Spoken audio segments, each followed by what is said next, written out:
Welcome back to the Personality Hacker Podcast, everyone. My name is Joe Mark Witt. And I'm Antonia Dodge. And we today are coming live to you from Nashville, Tennessee.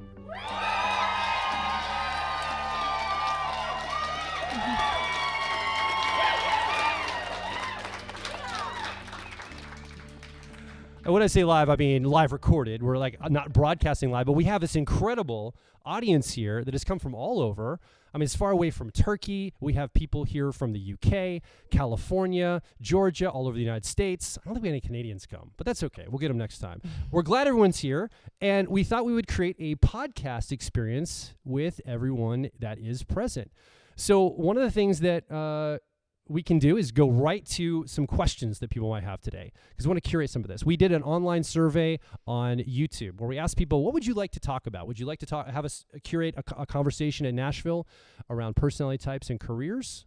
Would you like to do personality types and family and children, around relationships, around shadow work and Jungian concepts? And overwhelmingly, there was voted that shadow work and Jungian concepts, it was on the high list. I was surprised by that, Antonia. Were you? I am and I'm not. So we recently gave a talk to the British Association of Psychological Type, and we discussed bridging different generations of type. There is a real distinction in how each of the generations approach type. And a bit of this comes from generational theory, which we've done podcasts on before, which is a theory that was developed by William Strauss and Neil Howe. And they talk about how each of the generations, and I'll just, talk about a couple of them, like baby boomers, Gen Xers, millennials, how they have distinctive characteristics and qualities that come with the generation. So it makes sense that we're all going to have just a little slightly different take on type depending upon the generation that we're from, because we grew up in a slightly different world, right? The experiences that we have depending upon the generation that we're raised in give us a worldview, like an imprint, almost like a wiring that gets laid on top of our personality type. And one of the things we mentioned was that there is a real distinction, almost like a bifurcation of people who were raised with a modernist perspective, which is primarily baby boomers and early Gen Xers, and people who were raised with a primarily postmodern perspective, which are the majority of millennials and now the up-and-coming what are called Gen Zs.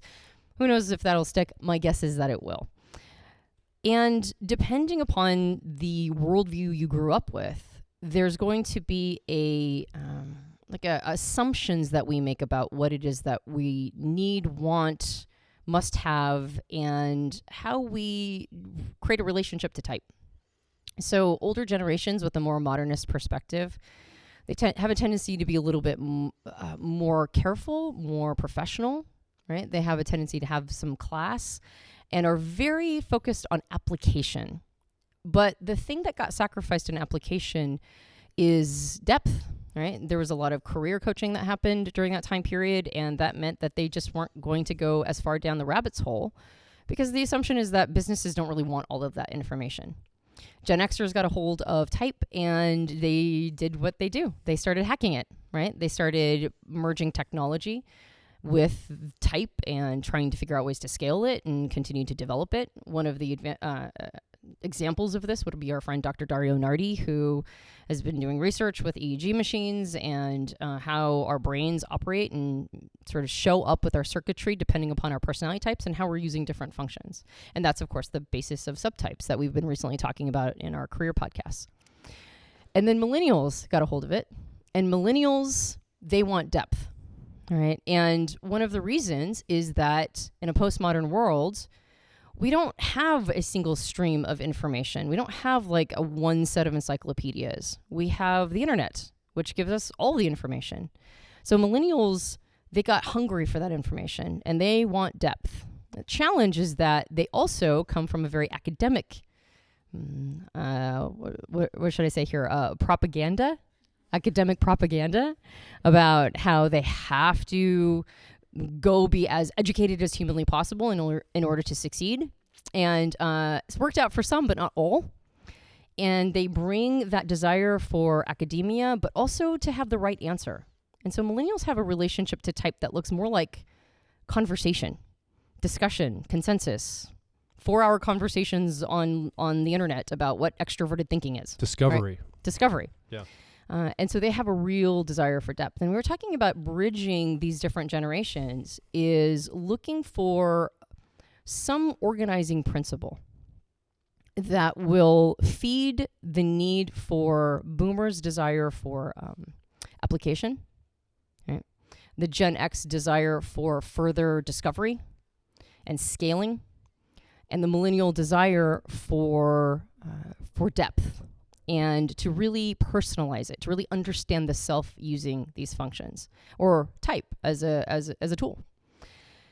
And of course, Gen Z's watching, and they'll probably adopt it however we tell them to adopt it to some extent, right? Or they'll make it their own, who knows? But they're watching. And so one of the organizing principles that we put forward is using type not just at its source of Isabel and Catherine, not just at the source of understanding it as an instrument that helps us, suss out some type preferences, but all the way back to Jung and what his original intent was for type, which was inner inquiry, understanding who we are, deep diving into the self, and applying it through growth and development. So I've started to see maybe define personal growth as accelerated maturity. That's what personal growth is. When we grow, we're just trying to accelerate our maturity.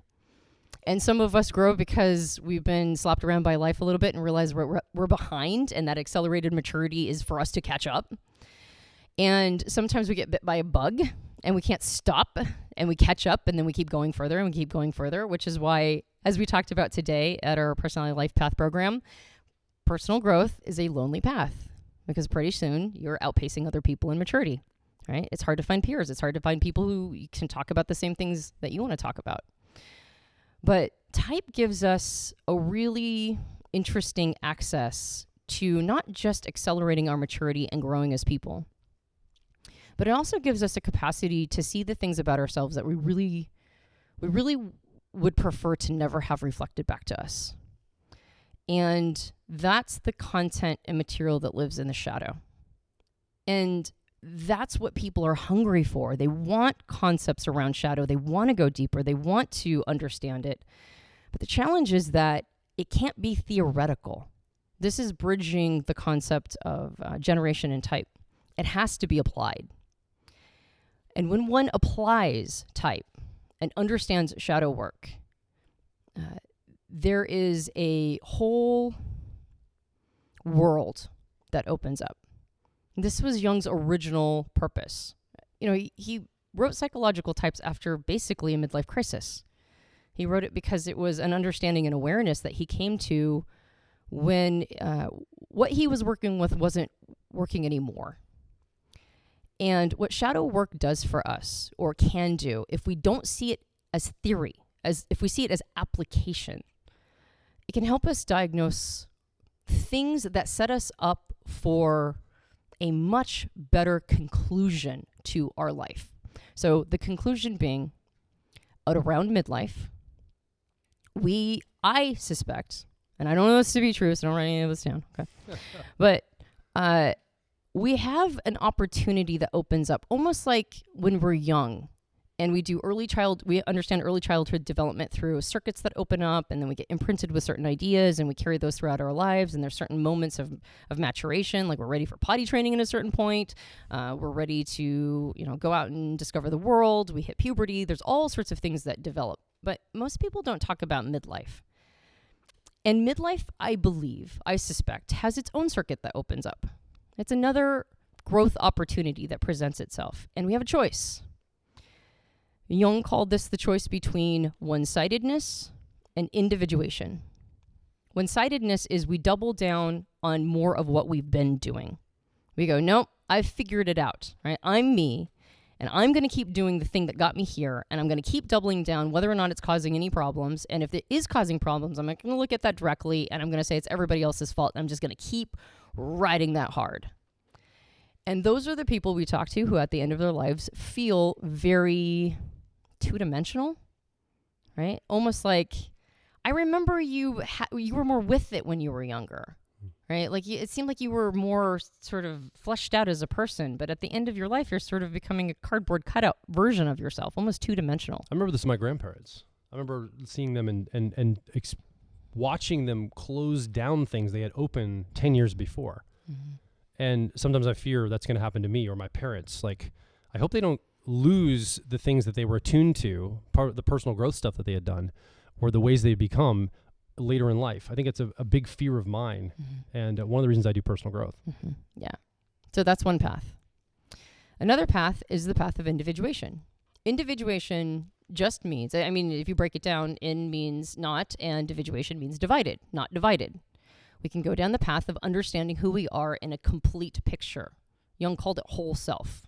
We can also call it self with a capital S. It's the whole picture. It's the whole enchilada, or as much of it as we can consume in a single lifetime. Because, of course, we'll die before we get to know all of ourselves. And particularly because all of ourselves are iterating and becoming more every day. So it's also a verb, right? I aming, right? I'm constantly and perpetually becoming a new version of myself all the time. And I'll die before understanding that complete package is done.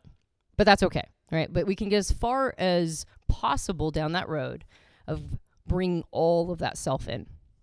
And that's the path of individuation. And those are the older people you talk to who are the sages, the crones, the people who have real wisdom to share. Yeah.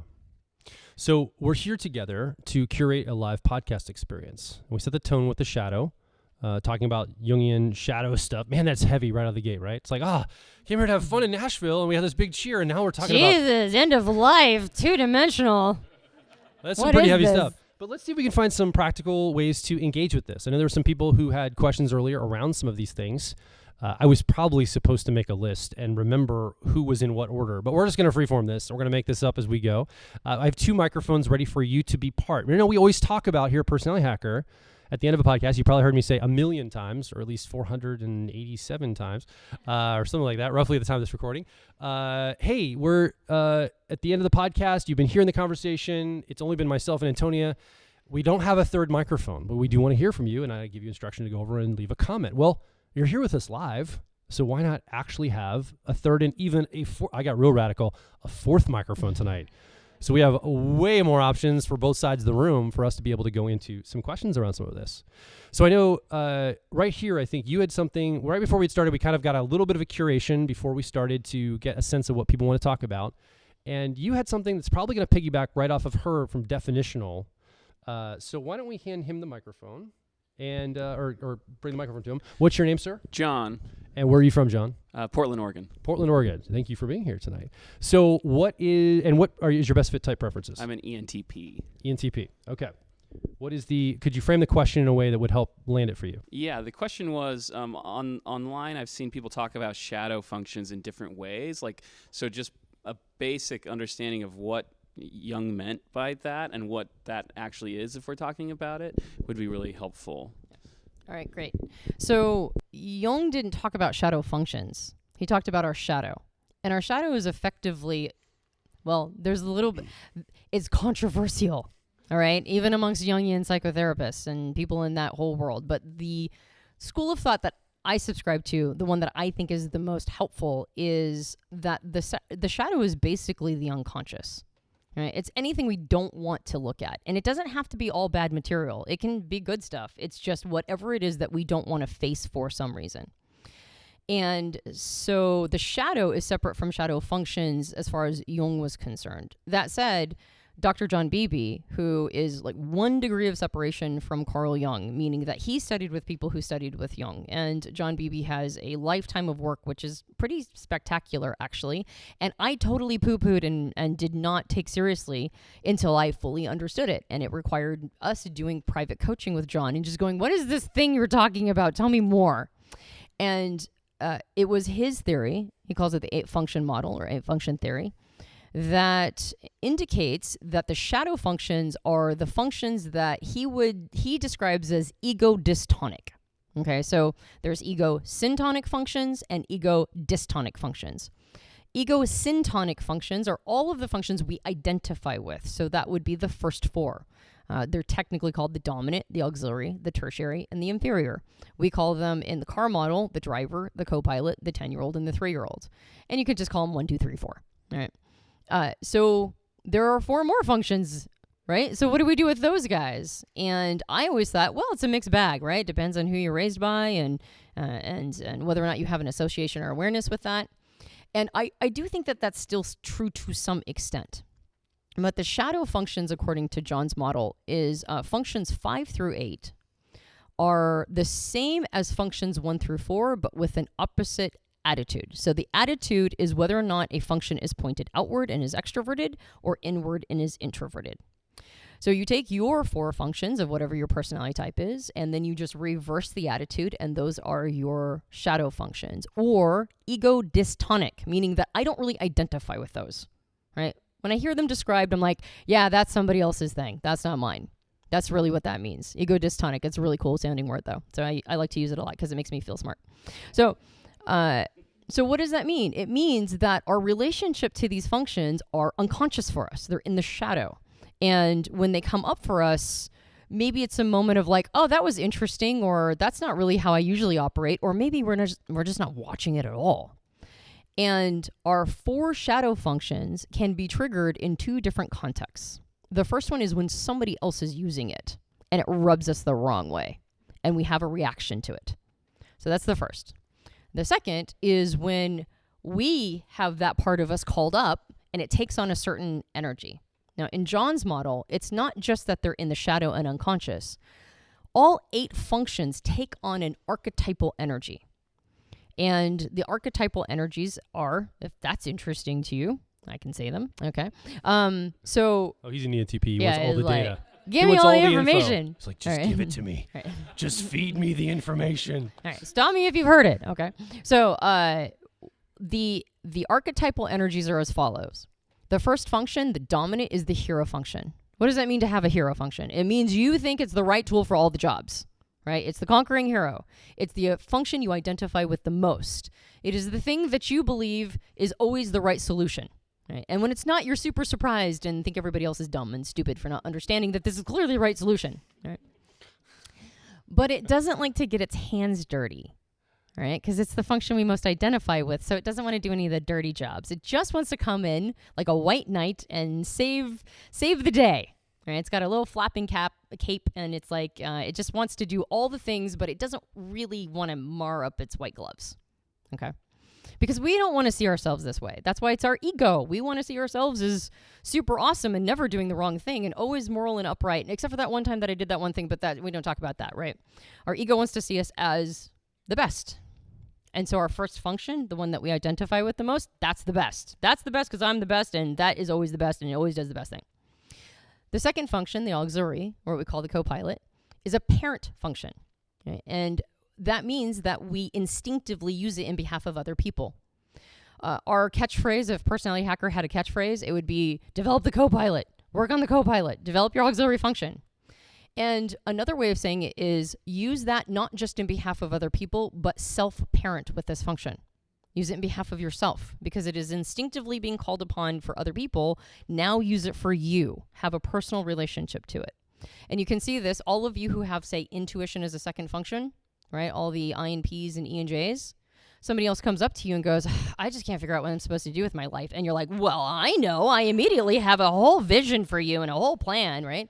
And then somebody comes up and goes, what's your vision for yourself? And you're like, things? I don't know, right? And that works for all people in their second function, right? It's a parent. You can use it for other people, but self-parenting, that's a little different. The third function, the tertiary, what we call the 10-year-old, is the eternal child. And this is the function that has the energy of wanting to be loved. And so we have a tendency to do a little overcompensating with this. We go, I'm really good at this, right? I'm super awesome. You should see how awesome I am.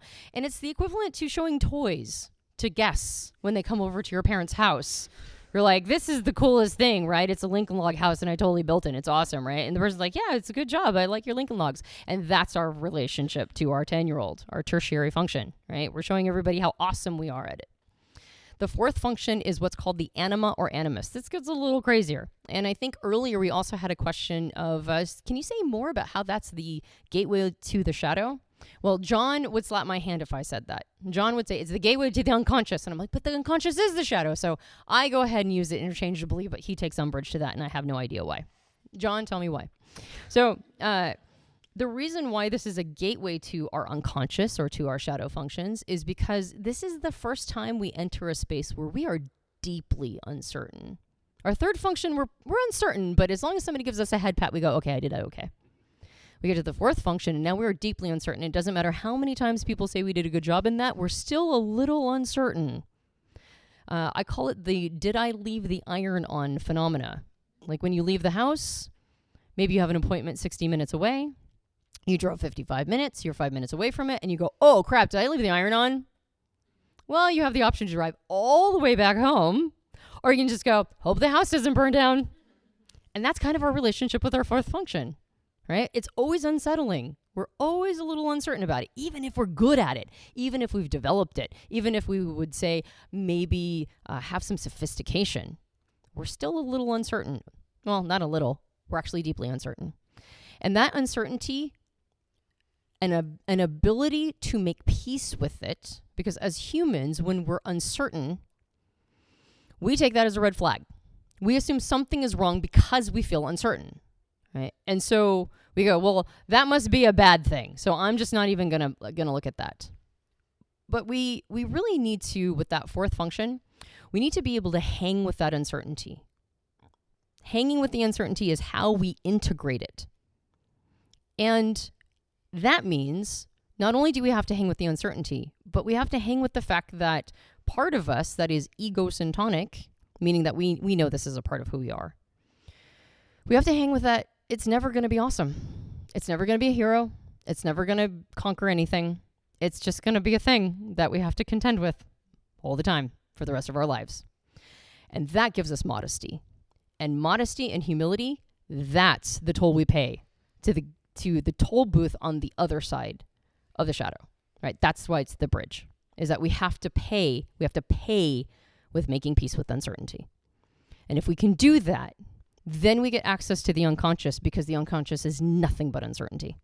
That's what it is, right? It's nothing but reflected back uncertainty, insecurity, not sure if it's okay. So then we go 5 through 8.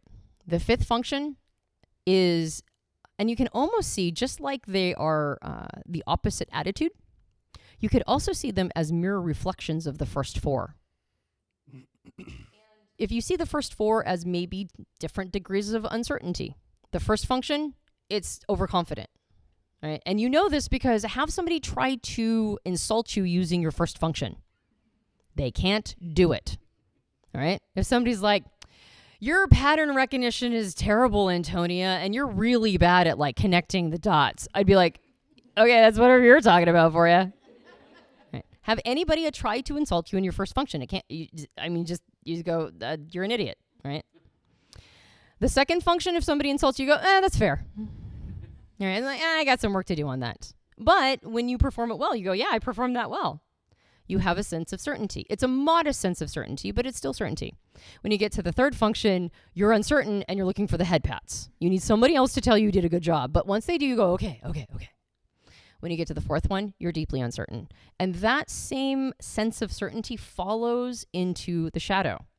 So our fifth function is the almost like an archetypal reflection of the first.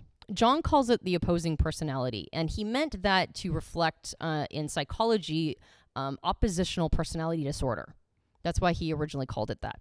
I've heard it called other things online like nemesis, but I passed this by John last time I talked to him, and he gave me a gold star, so I'm going to go ahead and go with it. But I don't think it's a nemesis. I think it's a mercenary. Every hero has a mercenary, right? The sort of world-weary fighter that is a gun for hire, that just goes in and gets the job done and doesn't really need a lot of fanfare, right? Like, it's okay if you throw a couple gold coins at them and give them a bowl of stew, right? And that's all they expected. But my goodness, will they get the job done, right? It's like, go kill that person. All right, go kill that person. Whereas the hero's like, what? I would never. That's not a heroic thing to do. But here's the thing. The mercenary borrows certainty from the hero. So when it goes and does that thing, it doesn't have uncertainty. It just had to go get the job done, right? It's almost like a cleanup crew. And so it's more of a mercenary feel. And our fifth function does that. For me, it's introverted intuition. And it shows up when my hero is tired, weary, failing, not getting the job done, doesn't want to get its hands dirty, right? When my extroverted intuition is like, I would never think that. My introverted intuition is like, I'm thinking that. Okay? That's that fifth function. The sixth function has the same sort of archetypal energy of the second. If the second is a parent, then the sixth is a critical parent. It's also called a witch or a senex. And this is the part of us that places curses upon other people. Right? It's like, you might have gotten a B+, but why didn't you get the A? Right?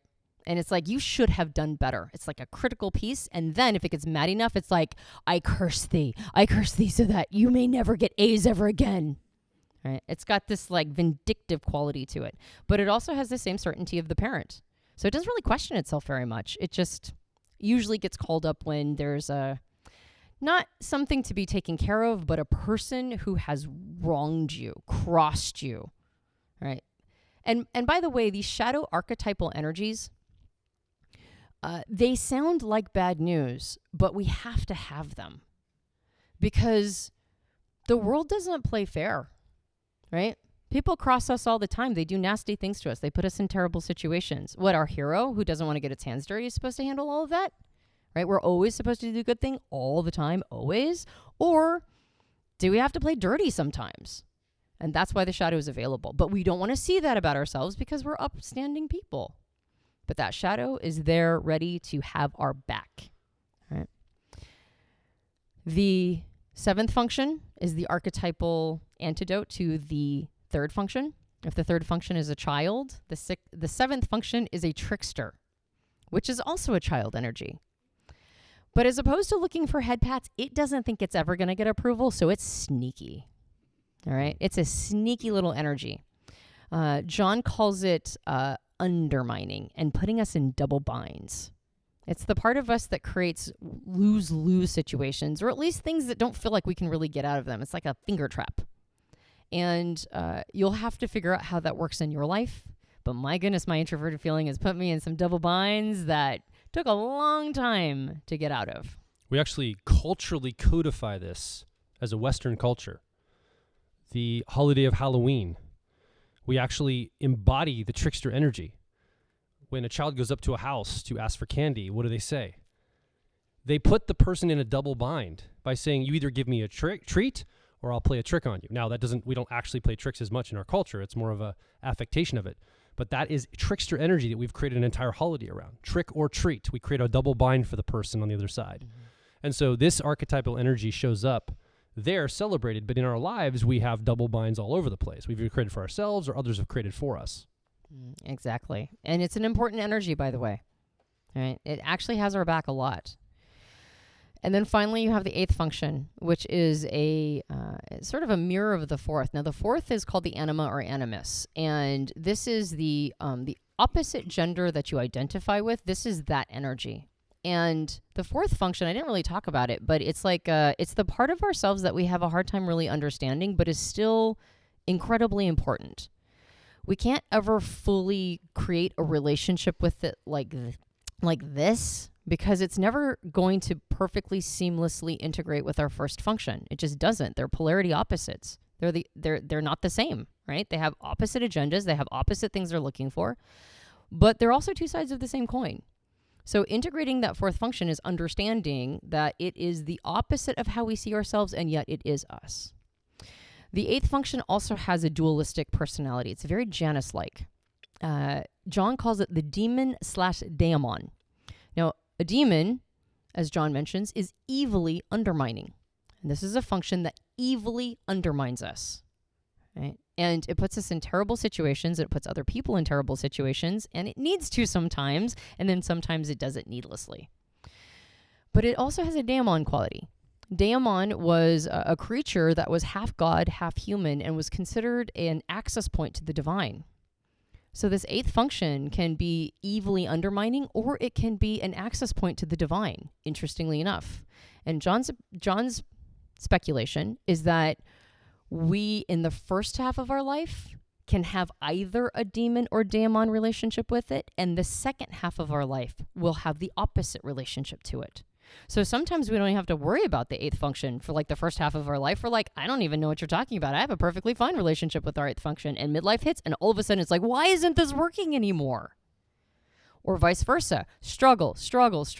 I can't get this down. I can't figure this out. And then all of a sudden it's like, oh, I think I figured this out.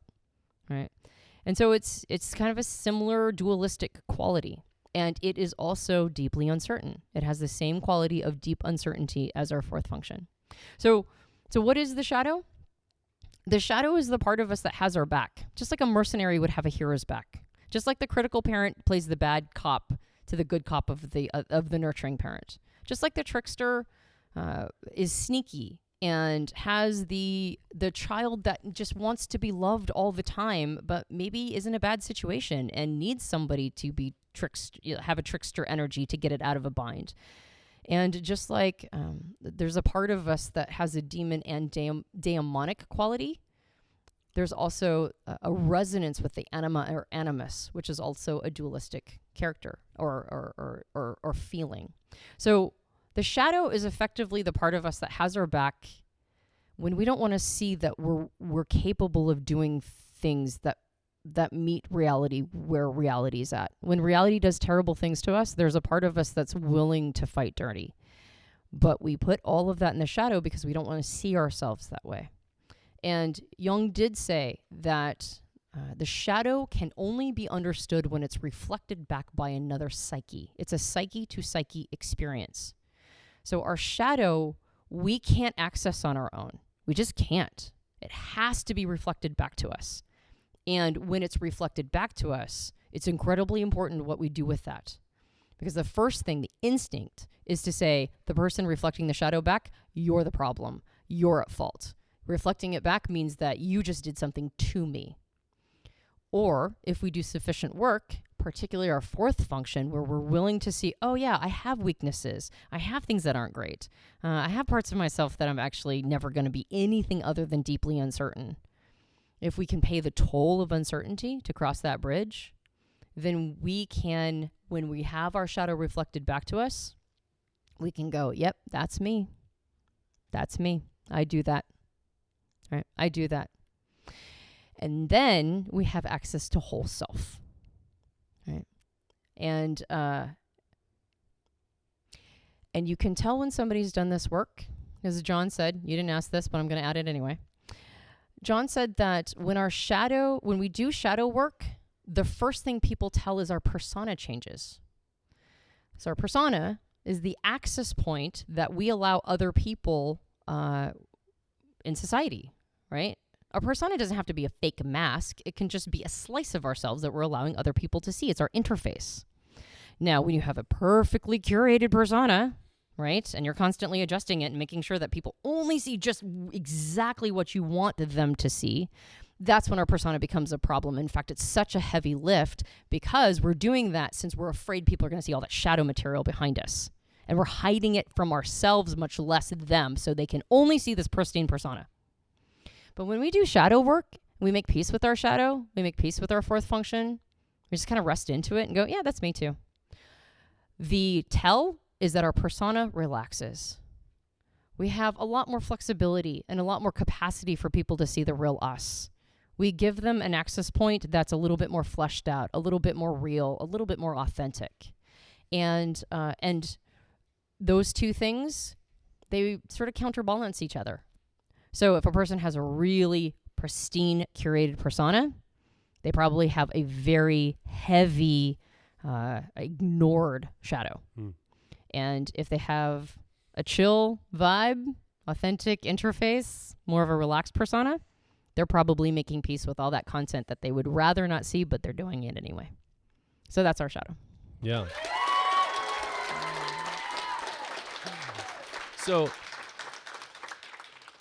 So thank you, everybody. I think this is a good place to stop. I'd like to reset and also then start to get more questions from the audience because I think this is an important thing to go into. some of the shadow stuff because people had asked about it. I think a lot of people would like to know, okay, well, how is this defined? How is this explained? So let's go ahead and close this episode out, and then let's open up a new episode so everybody here, and we'll talk a little bit more and get some questions and some feedback and some advice and some of that kind of stuff. So if you're listening at home or watching at home, thank you for being part of this.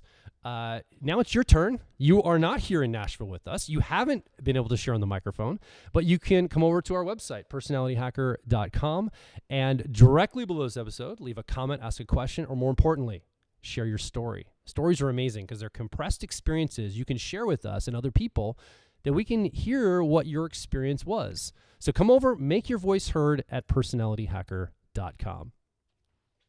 Okay. And if you enjoyed this podcast, you can subscribe to us on iTunes and various Android platforms. If you leave us a rating and review on iTunes, it helps us out a lot. We have a video podcast now on YouTube. You might be watching us on YouTube. And if you enjoyed this episode, you can like, subscribe, and hit the bell to get notifications for future episodes. And we have a book. It's called Personality Hacker. You can get it all major book retailers. And if you leave us a rating and review on Amazon or on Goodreads, that also helps us out a lot. My name is Joel Mark Witt. And I'm Antonia Dodge. And we'll talk to you, with you, on the next Personality Hacker podcast.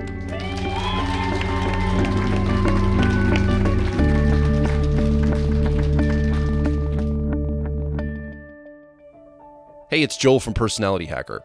So a big reason people get into personality types is usually to improve their relationships with other people. And you can understand key differences between you and someone else when you understand how type works. So clearly, personality type is applied to relationships. But what about the relationship with yourself? Well, personality type can also help you navigate your career, or maybe an educational path that you need to follow, or other opportunities that present themselves, and it helps you know which are the right choice for you. And ultimately, personality is the key to unlocking identity-level worldview and life purpose. It all starts with getting the owner's manual for your personality type. In this owner's manual, we cover the basics of your personality, and then we dive a layer deeper to connect your personality to your relationships, your career, your worldview, and identity, because we believe it's your life, and it should be designed for your personality. So start your owner's manual journey at personalityhacker.com. When you access your owner's manual, I recommend focusing on the ideal day exercise first, because when you start crafting your ideal day, you're being mindful about the type of lifestyle that you want. So designing a life around how you're naturally wired makes sense, and you can finally stop fighting yourself. So come discover and develop your unique personality at personalityhacker.com.